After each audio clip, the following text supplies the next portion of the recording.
They left his body on the tracks. 2 days later, James's remains were discovered.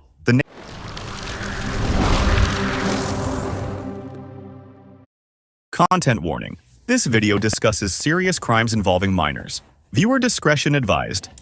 Amarjit Sada, age 7 to 8. In 2007, a village in Bihar, India, was shaken by a discovery that would make global headlines. 8-year-old Amarjit Bro, making a global headline at 8-year-old is crazy. Sada was arrested by police for the murder of 3 infants. Murder? He became known as the world's youngest serial killer, a title that still haunts criminal psychology to this day. Amarjit Sada was born in 1998. I still don't get why at 8-year-old you thought to kill 3 babies. In the village of Mushahar, one of Bihar's most impoverished areas. His parents were daily laborers who struggled to feed their large family. Poverty was so a poor family that struggled to feed a huge family at that time. At that time, you need to think why you have all these kids in the first place. Extreme. Opportunities were non-existent. Life was a daily fight for survival. In 2006, when Amarjit was just 7 years old, his aunt came to visit, leaving her infant daughter in the family's care while she went to work in the city. While Amarjit's mother went to the market, she left young Amarjit to watch his baby cousin and his younger sister. What happened next was unthinkable. According to reports, Amarjit harmed the baby, eventually causing her death. Did you punch the baby? Did you make the baby bleed? What made you then say, hey, I want to go and punch my little brother before he be able to grow up and walk and talk? He concealed the body in tall grass near the home. When his aunt returned and discovered what happened, the family was devastated. But here's where the story takes an even darker turn. They didn't report it to authorities. In their community, such matters brought shame and could lead to social and economic ruin. The death was covered up, attributed to illness or accident. Months later, Amarjit's own infant sister died under similar circumstances while the family slept. Oh, similar circumstances? Yeah, it's definitely him. Again, there were suspicions, but the family remained silent. Some members reportedly knew or suspected what Amarjit had done, but these were considered family matters. The cycle of silence continued. It wasn't until 2007 that the outside world learned the truth. A 6-month-old baby named Kushbu disappeared from a local primary school. The community searched frantically. When police investigated, witnesses reported seeing young Amarjit near the school that day. Under questioning, why? You did to your little brother, then you did to another kid that was part of your family, and then you did to a different kid that wasn't your family. The 8-year-old confessed, not just to Kushbu's death, but to the earlier incidents involving his cousin and sister. Psychologists who evaluated Amarjit described him as showing no understanding of right and wrong. One called him someone who derived satisfaction from causing harm. Others noted he appeared to lack. Let me ask y'all this question. At 8-year-old, right? Do y'all consider this a murder case and consider him going to jail? And y'all do? How long y'all think he should be in jail for? Lack empathy entirely. The International Journal of Indian Psychology published analysis suggesting severe neglect and possible mental illness, though some reports also claimed potential abuse in the home. Indian law presented a unique challenge. Children cannot be sentenced to death or sent to adult prison in India. Amarjit was placed in a juvenile home until age 18. In 2016... Yeah, since he was only 8 years old, I can see why y'all would put him in juvenile confessing type jail for like younger kids at that age.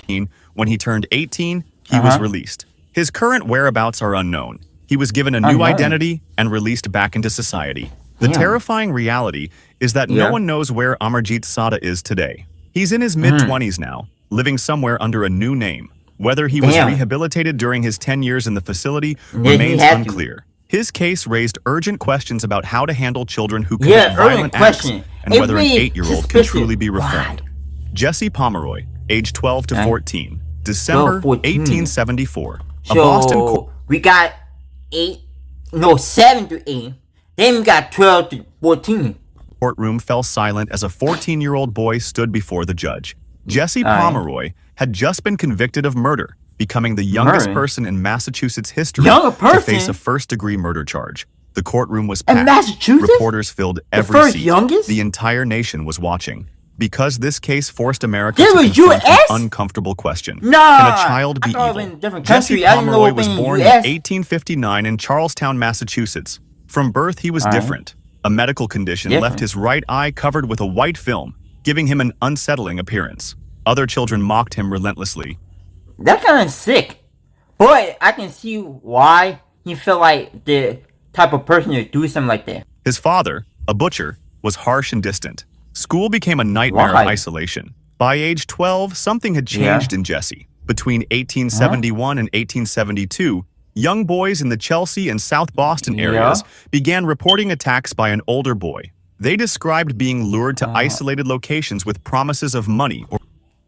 So you lied to your little boys saying, hey, if you come with me, you can get rich. You can make the money.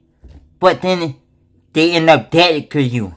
Or adventure. Once alone, they were restrained and harmed. Oh, the attacks escalated in severity. 7 different boys came forward with similar stories. What disturbed investigators was the pattern. Each attack showed calculation and planning. This wasn't impulsive childhood aggression. It was something else entirely. Police eventually identified 12-year-old Jesse Pomeroy as the attacker. Damn, you can't even get out of this one. He confessed readily, showing little emotion. The court sentenced him to a reform school until he turned 18. It seemed like the story was over, but Jesse's mother believed her son deserved a second chance. She lobbied for his early release and... Why? Why you think your son need a second chance? Your son did something that nobody at his age should ever done. In February 1874, after serving just 17 months, Jesse was freed. 6 weeks later, 2 children went missing. In March, 10-year-old Katie Curran vanished after visiting the Pomeroy family's shop. In April, another young child was found deceased. The violence was extreme. Investigators immediately suspected Jesse. When police searched the Pomeroy shop months later, they found Katie Curran's body hidden in the basement. Jesse was... So you dropped her body in the basement because you didn't have enough time to bury it or hide. Was arrested and confessed to both deaths. He was 14 years old. The trial became a national sensation. Experts debated whether a child could... If people never laugh at him because he had condition in one eye, then he would never become the youngest killer. Truly understand the consequences of taking a life. Jesse's lawyers argued he suffered from what was then called moral insanity, an irresistible compulsion he couldn't control. The prosecution painted him as fully aware and... He definitely had been fully aware of this.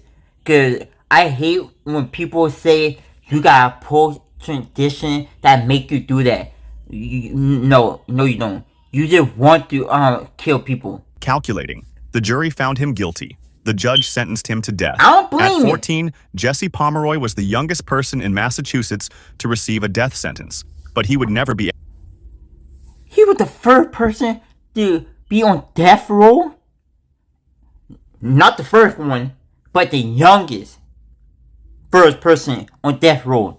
Jeez. Executed. The governor commuted his sentence to life in prison, where Jesse would spend 41 years in solitary confinement, one of the longest periods anyone has spent in isolation. Jesse Pomeroy... In isolation? Not in regular prison, in confined space where nobody can see them. Died in prison in 1932 at age 72. He served 58 years behind bars. Even in his final years, he maintained that something had compelled him to commit his crimes. Some force he couldn't name or understand. Modern psychologists who've studied his case believe he may have suffered from conduct disorder or early onset psychopathy, combined with the trauma of severe bullying. So what order made you want to go and kill other people? Like you kill other people that didn't even have anything to deal with your bullying. Possible abuse. Mary Bell, age 10 to 11. Bell. Wait, May 25th, 1968. I think I heard Newcastle a different upon name of Mary Tyne, Bell, England. But I A don't 4-year-old know boy named person. Martin Brown was found deceased in an abandoned house. The initial investigation suggested a tragic accident. There were no obvious signs of foul play. The case might have closed. I know y'all feel sad and sorry for the kids, but y'all gotta understand, these kids are doing this because they feel the trauma and they think that it's good to do this. If not for what happened next. The day after Martin's discovery, someone broke into a nearby nursery school and vandalized it. Among the destruction, police found notes scrawled in crayon. One read, "We did murder Martin Brown." Investigators dismissed it as a sick joke, children playing pranks. But it wasn't a prank. Mary Bell was born in 1957 to a 16-year-old mother who worked in difficult circumstances. Bro, if your mother worked at a difficult circumstance or worked at a stripper, then you know your life is like up and down if your mother doing that. From the beginning, Mary's life was marked by severe neglect and concerning treatment. Her mother was frequently absent, leaving Mary in dangerous situations. If your parent absent in your life, or if your parent got money and still absent in your life, I can see the trauma of being alone and people laughing or making fun of you.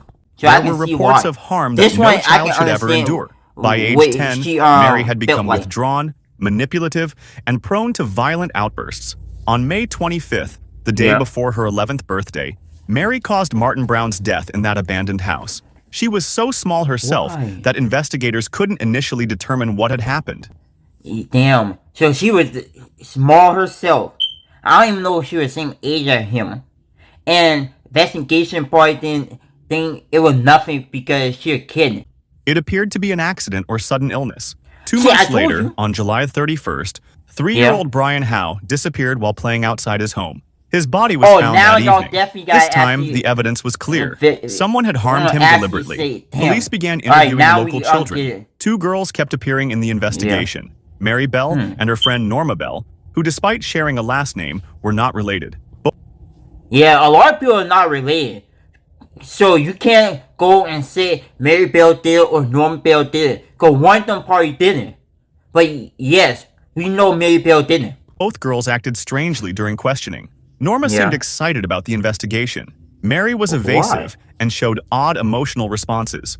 Eventually, Norma told police that Mary had confessed to her about Brian. When confronted, Mary denied everything, but the evidence was building. In December 1968, both... the evidence already building up. So it's not like, oh, the cops don't got hard evidence on you. They got sniper evidence on you, so girls stood trial. You can't lie about Mary Bell was 11 years old. The courtroom struggled with how to handle a child defendant accused of such serious crimes. The prosecution had to prove that Mary understood the wrongfulness of her actions. The defense argued she...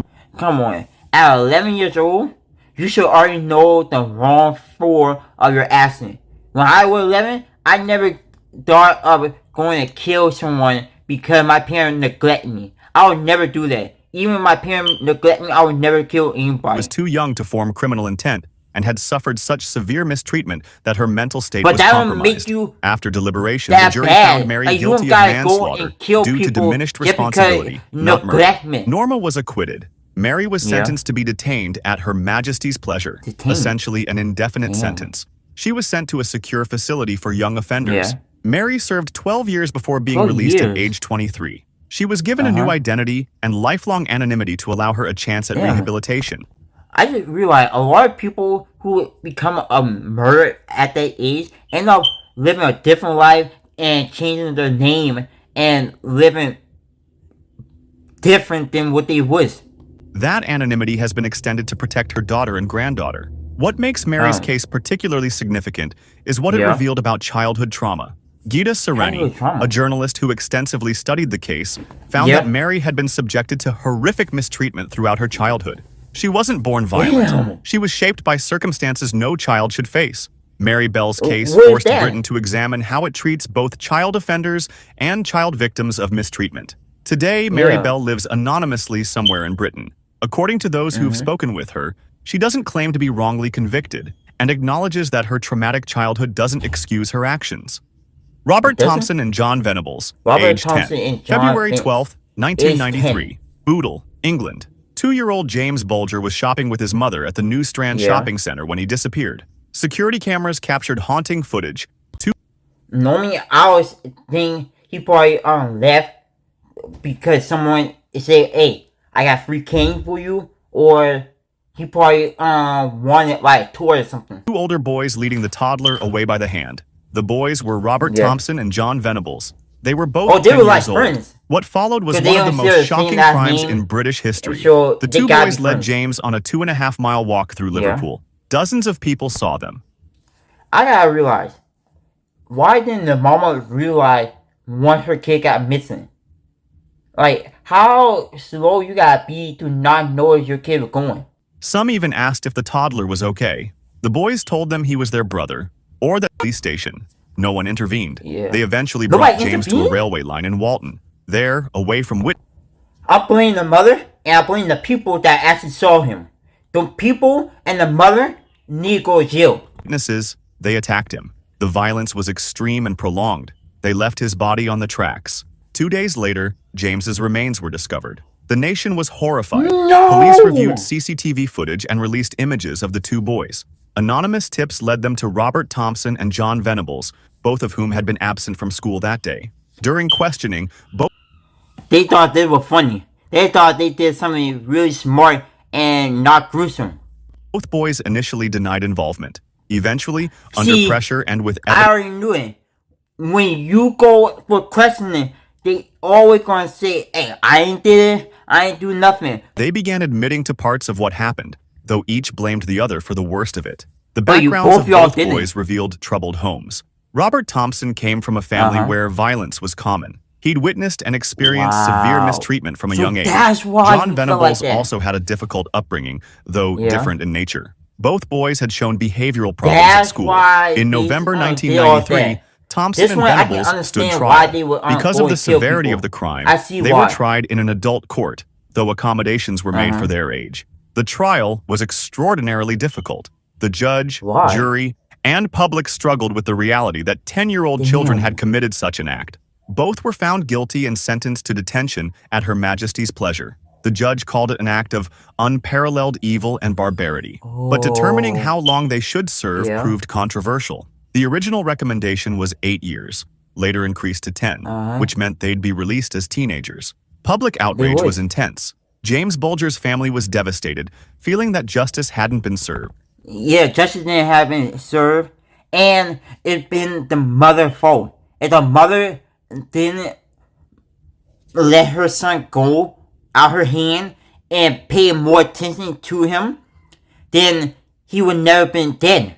It was all But to in the mother's fault. 2001, when both boys reached age 18, Yeah. they were released with new identities and lifelong ananimity orders Bro, to so protect many them from people vigilante change violence. their life Since and then, their paths have identity and diverged. name Robert after Thompson they has got reportedly not released from reoffended prison. and has lived quietly under his new identity. John Venables, however, has been recalled to prison twice, both times Twice? for offenses related to inappropriate images of children. His repeated offenses have reignited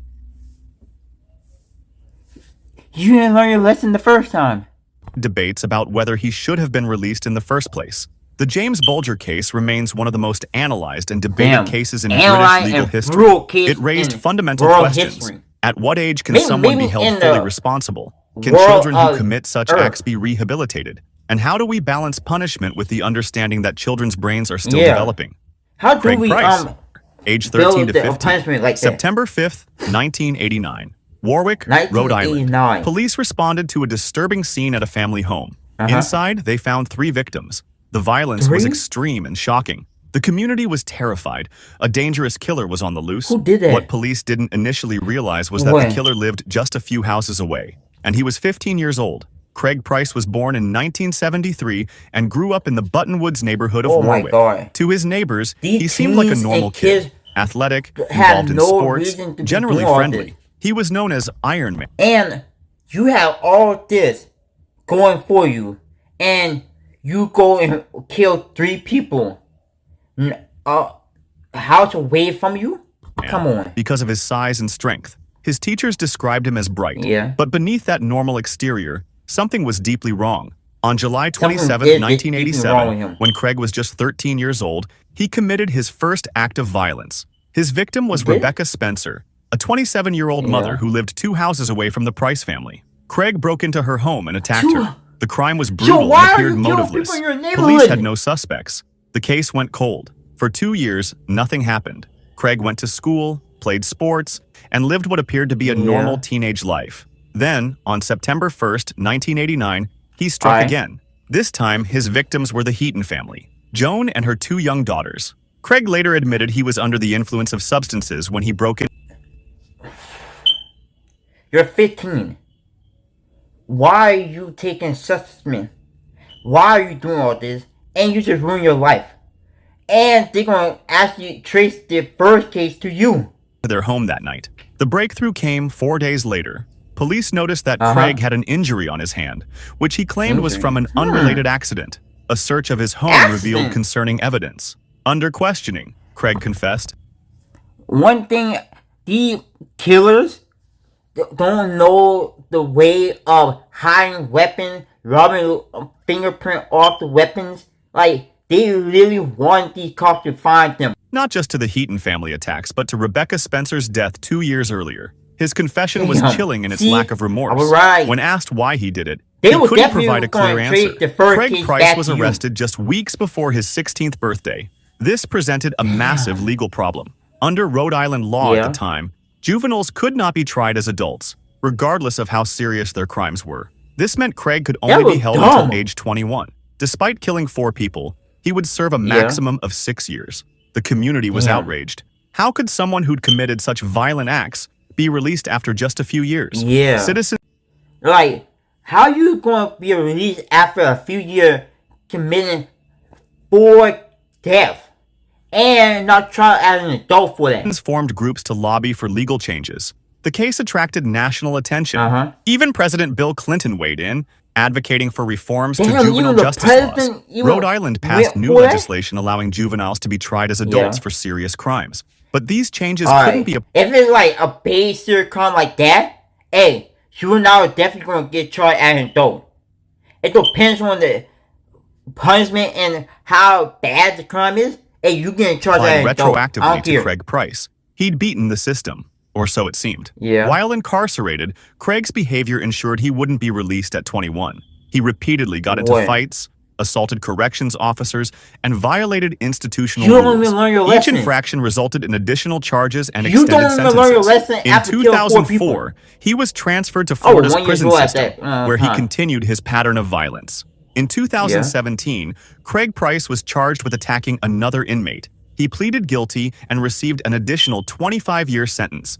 Now in his early 50s, Craig Price remains behind bars and likely will for the rest of his life. Psychologists who've studied... See, once you get in prison, you just love the tension of living in prison. Craig's case point to several factors. He experienced significant challenges growing up. He witnessed violence at home. He had untreated behavioral issues from a young age. But experts also note that many children face similar circumstances without becoming violent. What made Craig different remains a subject of study. His case transformed how America handles violent juvenile offenders. It proved that age alone doesn't determine someone's capacity for extreme violence. And it highlighted the need for early intervention when... I actually never realized that until now. Children show warning signs of severe behavioral problems. Jasmine Richardson, age 12, April 23rd, Is this the last one we got? Medicine Hat, Alberta, Canada. Police responded to a disturbing call about bodies discovered in a residential home. When they arrived, they found 3 victims, Mark Richardson, his wife Deborah, and their 8-year-old son Jacob. The violence was shocking. Her own family. I really wasn't even thinking about that. But what made this case even more disturbing was who was missing. The family's 12-year-old daughter, Jasmine. At first, police feared Jasmine had been taken or harmed as well. But as they investigated, a different picture emerged.